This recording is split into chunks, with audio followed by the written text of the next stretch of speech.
I still don't know why she said it. But I remember every syllable, the way her voice dipped low, as if the words were meant to stay between us and the air didn't deserve to hear them. It was a Wednesday evening. The kind that carried the smell of rain but refused to let it fall. I'd stopped by her place, my friend's house, to drop off a book he'd borrowed. He wasn't home. She was. She opened the door barefoot, hair tied loose, sleeves rolled up. There was something unpracticed about her grace, not performed, just there. I'd seen her before, of course, but never like that, never in the quiet. "Come in, he'll be back soon," she said. The living room was dim, a single lamp bleeding soft light over the books stacked near the window. I remember the sound of her bracelets when she poured water into 2 glasses, a slow, deliberate rhythm. I didn't mean to stare, but my eyes followed her hands, the way her fingers moved, tracing the edge of the glass before setting it down in front of me. "You still draw?" she asked, sitting across from me. "Sometimes," I said. "Mostly sketches, nothing serious." She smiled, not quite with her mouth, more with the small shift of her eyes. "You used to be so serious about it. You'd sit in our kitchen for hours, remember?" "I remember the light," I said. "The way it came through that big window. Everything looked softer then." Her gaze held mine a moment too long. Then she looked away, brushing invisible dust from her knee. "You notice things most people don't." Something about that made me feel seen, exposed, even. I tried to say something casual, but my throat felt dry. She noticed. "You don't have to answer everything," she said. "You've always been like that. Careful. As if words might betray you." I didn't know what to do with that, the accuracy of it, the quiet confidence behind her tone. She turned slightly, adjusting the collar of her blouse, and the lamplight caught the curve of her neck. There was no music, just the hum of the refrigerator and the faint tick of a clock that seemed too loud for the room. She sat back, crossing one leg over the other, and for a second her knee brushed mine. Neither of us moved. It wasn't the kind of touch you plan or excuse. It was the kind that happens because the space between 2 people has started to thin. She looked at me then, really looked, and said quietly, "Your hands tell the truth before you do." The words hung there, soft and heavy. My chest tightened, not from fear or desire, but from the realization that she noticed something I didn't think anyone could. I glanced down at my hands, resting on my knees, fingers tense, knuckles pale. I wanted to hide them, but that would have been worse. She reached forward, barely touching, her fingertips tracing the air above my skin, not quite meeting it. "See? They want to say something." I swallowed hard. "And if they do?" Her lips curved into something between a smile and a secret. "Then maybe I'll listen."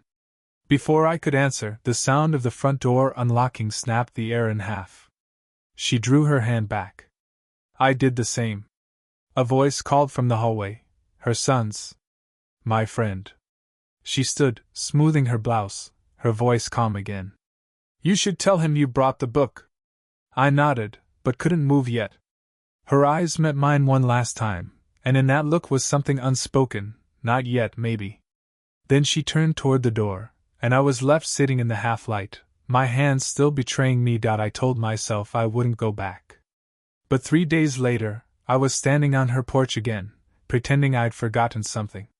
"A book," I said. "Maybe my sketchbook." She didn't question it, just opened the door and stepped aside, her perfume faint but distinct, like cedar and something floral beneath. "You're persistent," she said lightly, though there was a tired edge under it. "Or forgetful." "Maybe both," I answered. The house was quieter this time. No music, no voices from the hallway. Just the hum of the evening settling in through half-open windows. She'd been painting.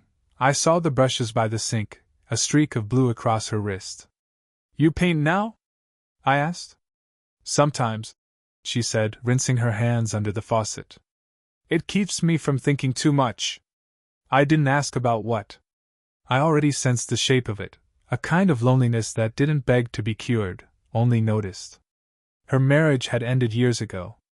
Everyone knew that, though no one talked about it. Her son never mentioned his father, and she never filled the silence with explanations. She'd built her life back slowly, a job at the gallery, a routine, small comforts like tea and late-night movies. And yet, when she looked out the window, there was a distance in her gaze, as if she was watching herself live from somewhere else. She turned to me suddenly. "You still with that girl?" Her tone was casual, but her hand trembled slightly when she reached for the towel. "No," I said. "Ended a while ago." "Ah." She nodded, drying her hands. "You're too honest for her, maybe." I smiled faintly. "You think that's a flaw?" "Sometimes," she said, and her voice softened. "The world doesn't know what to do with sincerity." We stood there a moment, caught in the quiet rhythm of our own breathing. Then she moved past me toward the shelf, brushing my shoulder as she did. Just enough to send a pulse through me. Her hand rested there a second longer than necessary. I froze, not from surprise, but from how natural it felt. "You've grown," she murmured. "Not just taller." I turned, and she was closer than before, close enough that I could see the faint lines around her mouth, the ones that deepened when she smiled. I said, "You haven't changed." Her eyes flicked up to mine, a quick, searching glance that made the air shift between us. "That's not true," she whispered. Her son's laughter from years ago seemed to echo faintly in the house, ghosts of afternoons we both remembered. I could feel her fighting something unseen, a boundary she'd drawn years ago, and now didn't know how to find again. She stepped back, but not far. "People would talk," she said, almost under her breath. "I know." Her fingers brushed the side of my wrist then, not enough to be called a touch, but enough to undo my restraint. We both stood there, unmoving. The light from the window turned her skin gold, soft around the edges. Her hand lingered, a second longer, a heartbeat too much, before she turned away, pretending to adjust a frame on the wall. And in that single pause, that suspended breath between what we couldn't say and what we already knew, something wordless passed between us. Not an invitation. Not a rejection. Just the quiet, dangerous beginning of something neither of us had planned to feel. It happened again on a night that wasn't supposed to mean anything. My friend had invited a few of us over, just a small group, leftover pizza, bad music. I went mostly out of habit, not because I expected her to be there. But when I stepped into the kitchen, she was barefoot, hair loosely pinned, sleeves rolled up as she rinsed glasses. She looked over her shoulder at the sound of the door. "You made it." Her tone was light, but her eyes, they caught on me longer than they should have. "Yeah," I said, pretending to look around. "Didn't realize you'd be here." "I live here," she said with a small, knowing smile. I laughed, too quickly, and she turned back to the sink, but her reflection in the window gave her away. She was smiling too, just barely. From the living room, her son's voice carried through laughter and clinking bottles. Music pulsed, something upbeat, careless. The kind of noise that made the quiet between us feel sharper. I reached past her to grab a clean glass from the counter. Too close. The edge of my sleeve brushed her arm, and she froze, just for half a second, but I felt it. "Sorry," I said. "You're fine," she whispered, though her voice didn't sound fine at all. The scent of her shampoo, jasmine, faint and clean, wrapped around that moment like a secret. She turned slightly, and suddenly, we were facing each other. Inches. Her hand still wet from the sink, mine gripping the counter too tight. "Your hands again," she said softly. I didn't breathe. "They don't lie," she added. Her eyes were searching mine, waiting for me to say something, but the words tangled somewhere in my chest. The music got louder in the next room, her son shouting a joke, the rest laughing. Someone might walk in any second. But she didn't step back. Her gaze flicked to my mouth, then away. I didn't move. Neither did she. Then, her phone buzzed on the counter, screen lighting up. Message from Daniel. "On my way home. Be there soon." Her son. She reached for it quickly, fingers trembling just enough for me to notice. "Go," she said, voice lower now, steadier than it should have been. They'll wonder. I don't care, I whispered. She looked up, and for the first time, there was something like panic behind her calm. You should. The sound of the front door opening snapped the tension like glass. Voices. Footsteps.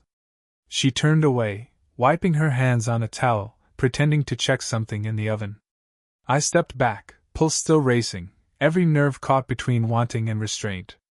When her son appeared in the doorway, laughing about traffic, she smiled, perfectly normal, perfectly composed. I said something casual. Something safe. But as I turned to leave the kitchen, her voice followed, quiet enough that only I could hear. Next time, don't stop. I froze, breath caught, but didn't turn around. Because if I did, I wasn't sure either of us would. Part 4. The edge of saying it it happened on a storm night, the kind that bends tree branches and makes you feel alone even when you're not. I'd come to drop off a set of prints for her gallery submission, or maybe that was just the excuse I told myself on the walk there. She opened the door before I could knock. The lights flickered once, throwing her face in shadow and light. She looked at me like she already knew why I'd come. You shouldn't be here, she said quietly. But she stepped back, letting me in anyway. The house smelled of rain and turpentine, her latest painting half finished on the easel. Blues and grays streaked with something raw underneath. I set the portfolio down on the table. Neither of us said anything. The wind pressed against the windows, a dull, restless sound. She broke the silence first. You keep finding reasons to come back. Maybe I stopped pretending they're reasons. Her eyes lifted then, calm, but too steady, the way people look when they're close to breaking.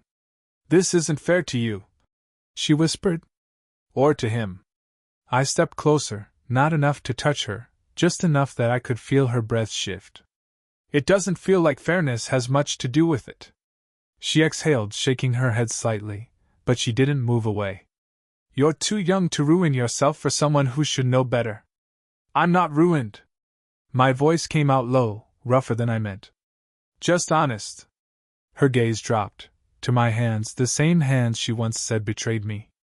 I could see her thinking about that moment, the first one that changed everything. Lightning flashed outside, washing the room in brief, blinding white. She flinched, and I reached out, instinct more than decision, brushing a strand of hair from her face. My fingers grazed her cheek, and she froze. For a second, she leaned into it, just barely. The smallest tilt of her head, the faintest sigh against my wrist. It was enough to undo me. I think about you, I said. The words sounded like they'd escaped before they were ready. She closed her eyes, shaking her head again, but her lips parted slightly. Don't. I can't stop, I said. Even when I try. Her hand came up, as if to stop me, but it landed on my chest instead. I felt her pulse through her palm, quick, unsteady. You don't understand what this would mean, she said, her voice breaking on the last word. I do.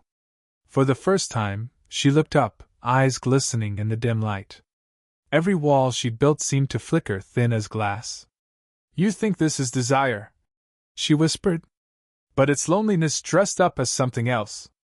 Then let it be, I said. Silence. The kind that burns. Her thumb brushed against the edge of my shirt, the lightest touch, but deliberate. The rain outside grew harder, a steady rhythm against the glass. She stepped closer. Close enough that her breath warmed the side of my neck. Her voice was barely sound. If you say one more word, I won't be able to stop. I didn't speak. She looked at me, the space between us collapsing into a heartbeat, and then, just as her fingers tightened against my chest, a knock at the door. Sharp. Immediate. We both froze. Her hand dropped. And the storm outside went on, indifferent to everything we hadn't said. Rain started sometime after midnight. I hadn't planned to be there, none of it was planned anymore, but she texted, "Can you drop off the charger you borrowed?" I could have left it by the door. I didn't. She met me in the hallway, barefoot again, sweater hanging loose off one shoulder. The lights were dim, the house half asleep. Her son had gone to stay at a friend's. She mentioned it like an afterthought. The air felt heavier than it should have. I handed her the charger, our fingers brushing.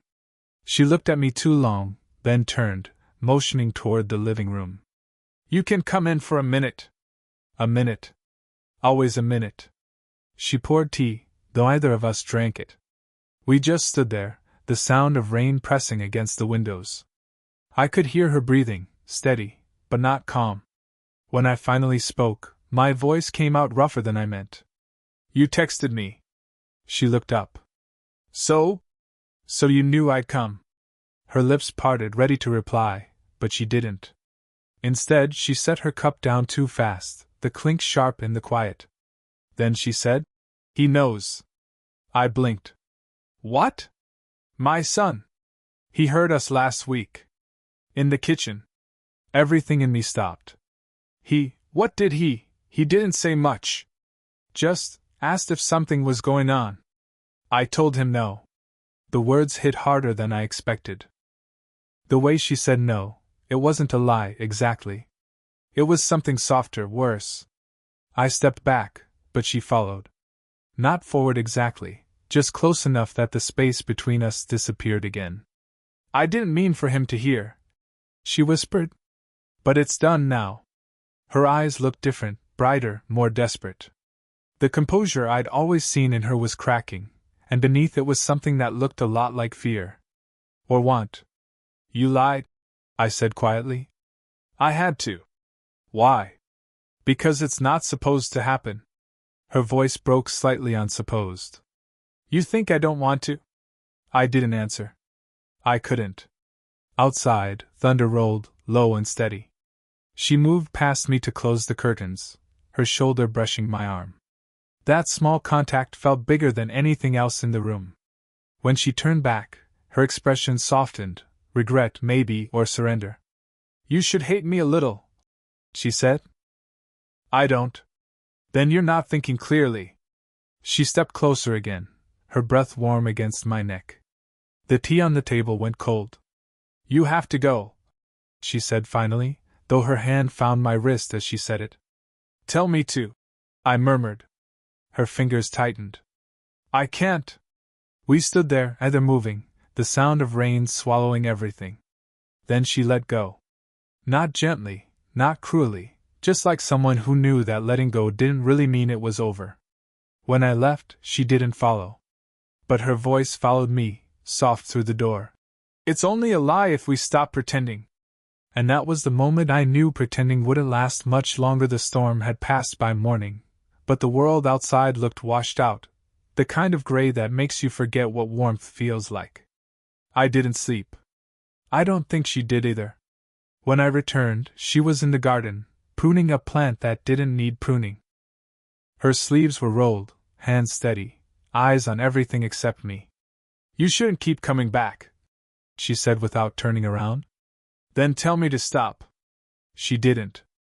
I took a few steps closer until I was standing behind her, the faint scent of her shampoo still clinging to the air between us. Her breath caught once, almost invisible, and I saw the tremor in her wrist as she clipped another leaf. I thought about last night, I said quietly. So did I. Her voice was soft, but it had weight. She set the shears down on the stone ledge, fingers lingering on the metal as if the act of letting go hurt. It's not that I don't. She stopped herself. I can't finish that sentence. Then don't, I said. Just tell me if you meant what you didn't say. She turned then. Slowly. Her eyes met mine, and something in them had shifted, less defense, more ache. You think it's simple, she said. But I've lived long enough to know that wanting someone isn't the same as being able to have them. I'm not asking for forever, I said. Just honesty.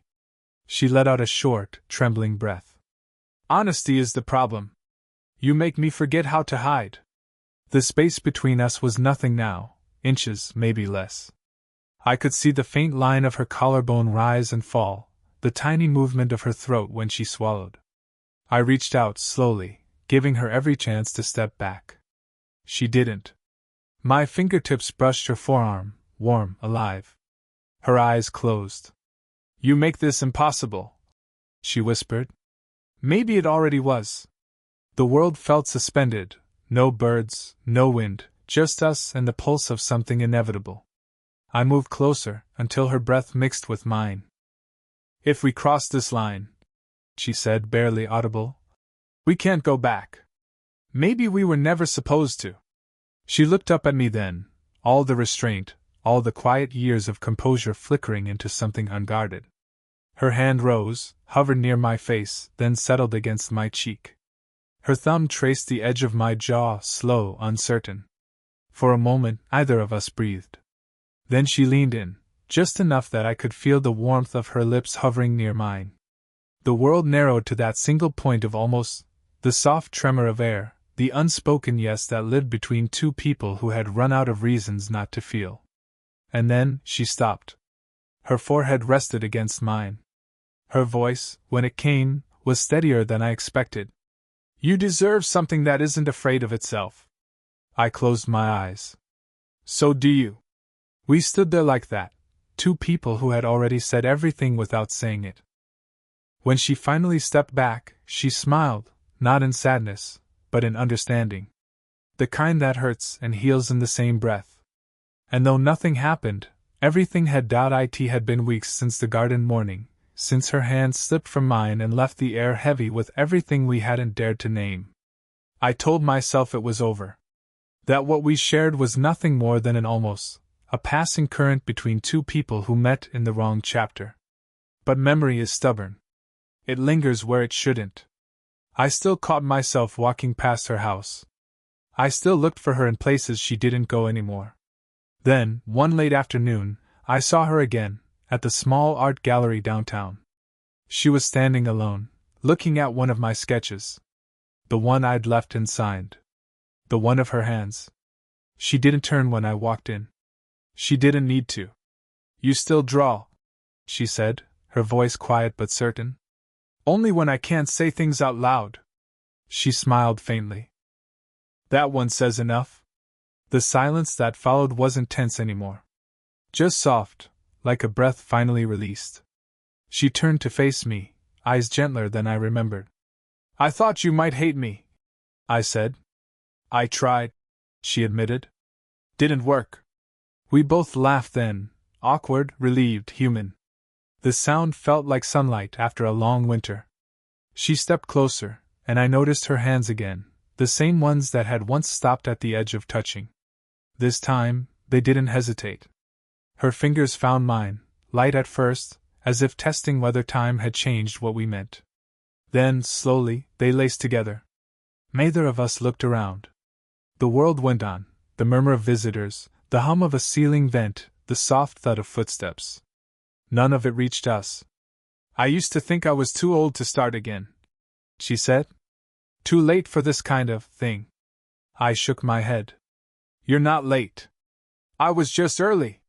That made her laugh, a real one this time, full and unguarded. She looked up at me, and there it was, the look I'd memorized in half light and silence. Her hand tightened around mine. You know this won't be simple, she whispered. I know. But simple was never the point. We stood there in front of her portrait, the one I hadn't meant to finish, and the distance that once kept us apart just wasn't there anymore. She stepped closer, her head resting lightly against my chest. The scent of her hair, the warmth of her leaning in, it wasn't about desire anymore. It was about recognition. About choosing something real, even when it didn't make sense. My hand moved to her back, slow, steady. No rush, no hiding. Just a quiet, certain touch that said, we're here now. When she finally looked up, her voice was soft. So what happens next? I smiled. We stop pretending we don't already know. Outside, the light was fading, the kind that turns everything gold before night settles in. And for the first time, there was no almost between us. Just the quiet kind of yes that doesn't need to be spoken.